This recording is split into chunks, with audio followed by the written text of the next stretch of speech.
बिस्मिल्लाहिर्रहमानिर्रहीम। मेरा नाम मकसूद है और मैं हूँ एक फार्मासिस्ट। आज हम इस वीडियो में इस चीज़ का जायज़ा ले रहे हैं कि जो लोग अपने दिल की कंडीशन को जांचना चाहते हैं तो वो कैसे मालूम कर सकते हैं कि उनकी कंडीशन किस कैसी है और किस हद तक सेटिस्फैक्ट्री है। तो इसके लिए कुछ टेस्ट हैं जो कि कार्डियोलॉजिस्ट सजेस्ट करते हैं। ये टेस्ट अगर करा लिए जाएं तो इससे काफ़ी हद तक एक दिल की जो पिक्चर है वो हमारे सामने आ जाती है। सबसे पहले आप लिपिड प्रोफाइल करा लें। तो लिपिड प्रोफाइल ये लेबॉरेटरी का एक टेस्ट है और इसमें कोलेस्ट्रॉल और ट्राइग्लिसराइड को मेजर किया जाता है कि हमारे ब्लड में कोलेस्ट्रॉल की कितनी मिकदार है और ट्राइग्लिसराइड की कितनी मिकदार है। तो ये दोनों ही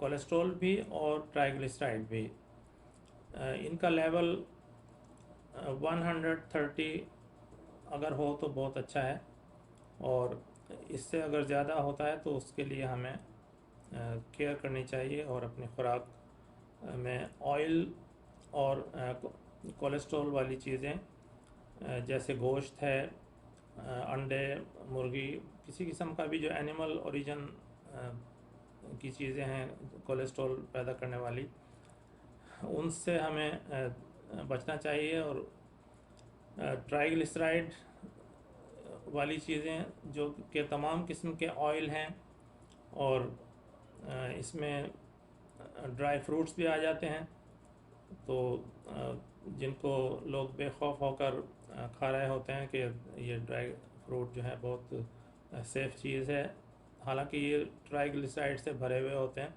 तो इन चीज़ों से अगर बचा जाए तो हम अपने हार्ट को ज़्यादा से ज़्यादा सेफ रख सकते हैं। लिपिड प्रोफाइल के बाद में दूसरा जो टेस्ट है वो शुगर का टेस्ट है। अगर आप हार्ट पेशेंट हैं या आप सस्पेक्ट कर रहे हैं, या अगर आप हार्ट पेशेंट नहीं भी हैं और सिर्फ वैसे ही अपने आप को जज करना चाहते हैं, तो शुगर का टेस्ट भी आप अपना ज़रूर कराएं। शुगर के जो टेस्ट हैं वो 3 तरह के होते हैं। पहली किस्म का जो टेस्ट है वो फास्टिंग में होता है और इसके लिए कम से कम 10 घंटे की फास्टिंग ज़रूरी होती है, और 10 घंटे के बाद में अगर हम उसको टेस्ट को कराएंगे तो उसका रिज़ल्ट बहुत एक्यूरेट हासिल होगा। दूसरी किस्म का जो टेस्ट है वो रैंडम टेस्ट, उसको कहते हैं रैंडम शुगर टेस्ट। इसके लिए आप किसी वक्त भी करा सकते हैं। फास्टिंग का जो रिज़ल्ट है वो 100 अगर आए या ज़्यादा से ज़्यादा 110 आए तो ये एक सेटिस्फैक्ट्री रिज़ल्ट होता है। लेकिन अगर इससे ज़्यादा आ रहा है तो फिर शुगर को कंट्रोल करना ज़रूरी है। और रैंडम में अगर ये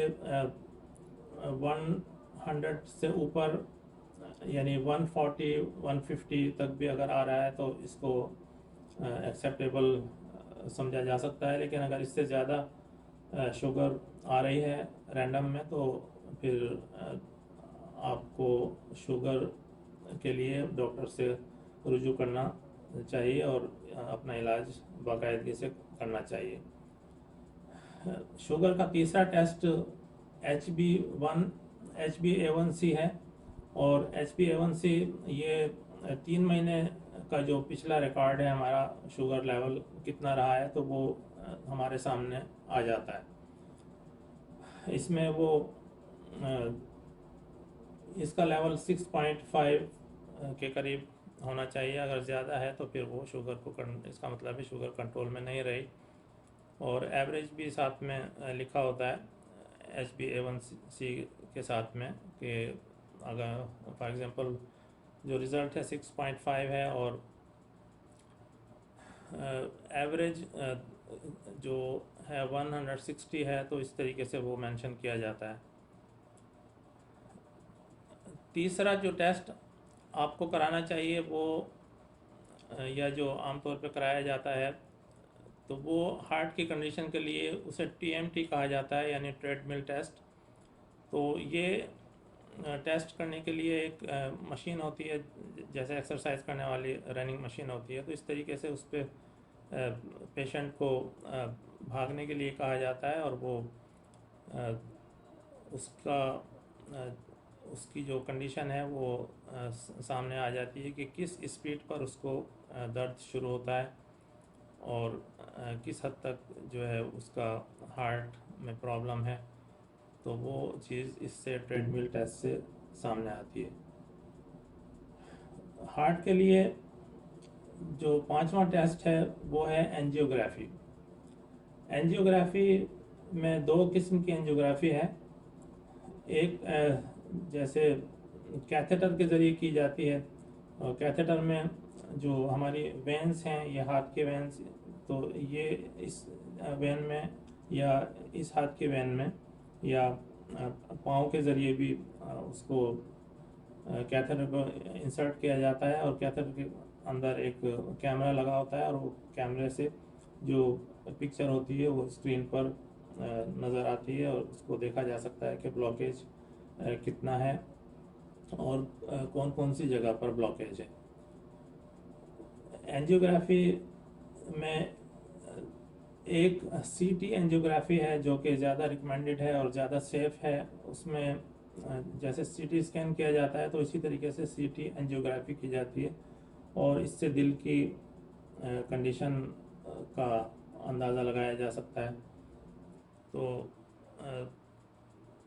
सीटी एंजियोग्राफी ये एक बेहतरीन टेस्ट है, लेकिन ऐसे लोगों के लिए जिनको हार्ट अटैक नहीं हुआ है, और वो जो अपनी हार्ट अटैक से बचने के लिए और उनको अपनी कंडीशन हार्ट की मालूम करने के लिए ये सीटी स्कैन, ये सीटी एंजियोग्राफी सॉरी, ये टेस्ट वो कर सकते हैं।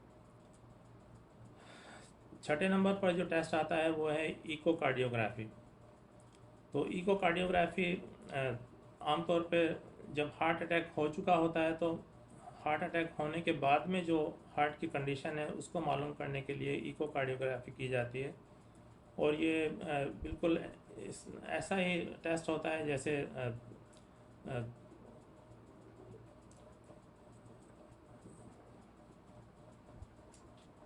तो इकोकार्डियोग्राफी बिल्कुल ऐसा ही टेस्ट होता है जैसे कि अल्ट्रासाउंड किया जाता है, तो बिल्कुल इसी तरीके से ये इकोकार्डियोग्राफी किया जाता है। थैंक यू फॉर वॉचिंग, और इस वीडियो को ज़्यादा से ज़्यादा शेयर कीजिए और चैनल को सब्सक्राइब कीजिए ताकि ज़्यादा से ज़्यादा लोगों को फ़ायदा पहुंच सके। शुक्रिया।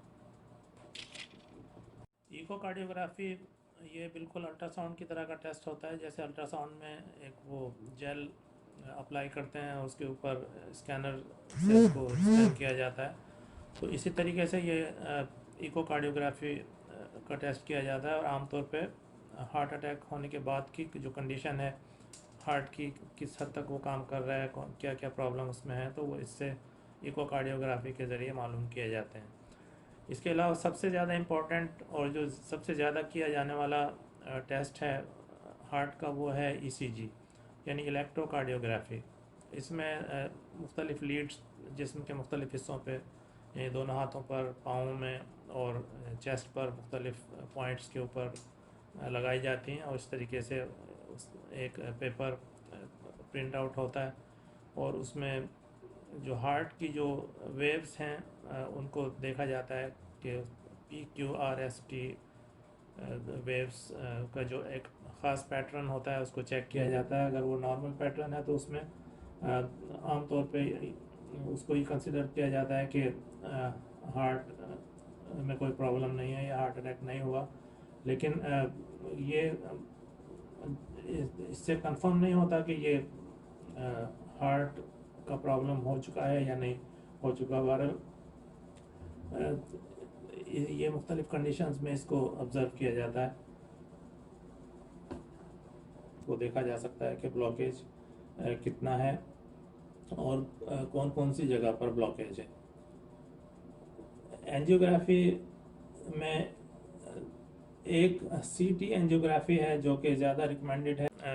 आमतौर पे जब हार्ट अटैक हो चुका होता है तो हार्ट अटैक होने के बाद में जो हार्ट की कंडीशन है उसको मालूम करने के लिए इकोकार्डियोग्राफी की जाती है।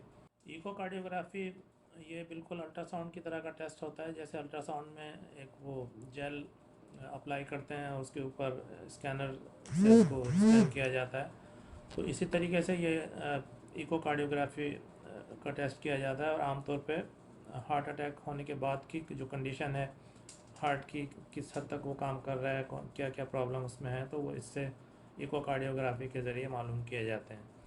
इसके अलावा सबसे ज़्यादा इम्पोर्टेंट और जो सबसे ज़्यादा किया जाने वाला टेस्ट है हार्ट का, वो है ईसीजी यानी इलेक्ट्रोकार्डियोग्राफी। इसमें मुख्तलिफ लीड्स जिस्म के मुख्तलिफ हिस्सों पे, यानी दोनों हाथों पर, पाँव में और चेस्ट पर मुख्तलिफ पॉइंट्स के ऊपर लगाई जाती हैं, और इस तरीके से एक पेपर प्रिंट आउट होता है, और उसमें जो हार्ट की जो वेव्स हैं उनको देखा जाता है कि PQRST वेव्स का जो एक ख़ास पैटर्न होता है उसको चेक किया जाता है। अगर वो नॉर्मल पैटर्न है तो उसमें आमतौर पे उसको ये कंसिडर किया जाता है कि हार्ट में कोई प्रॉब्लम नहीं है या हार्ट अटैक नहीं हुआ। लेकिन ये इससे कंफर्म नहीं होता कि ये हार्ट का प्रॉब्लम हो चुका है या नहीं हो चुका। बहरहाल ये मुख्तलिफ कंडीशंस में इसको ऑब्ज़र्व किया जाता है। मेरा नाम मकसूद है और मैं हूँ एक फार्मासिस्ट। इस वीडियो में हम ये जानने के लिए कोशिश करेंगे कि छाछ, क्या हार्ट पेशेंट छाछ इस्तेमाल कर सकता है, और छाछ है क्या। दूध को जब जमा कर दही बना लिया जाता है तो उसको अगर चर्न कर लिया जाए और उसमें से फैट्स या मक्खन निकाल लिया जाए तो उसके पीछे जो लिक्विड बचता है उसे हम छाछ कहते हैं।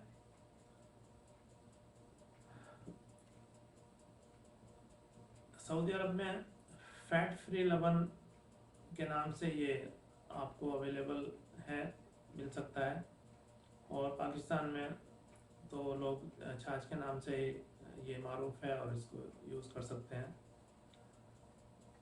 छाछ हार्ट पेशेंट के लिए मुफीद है और वो इसको यूज़ कर सकते हैं।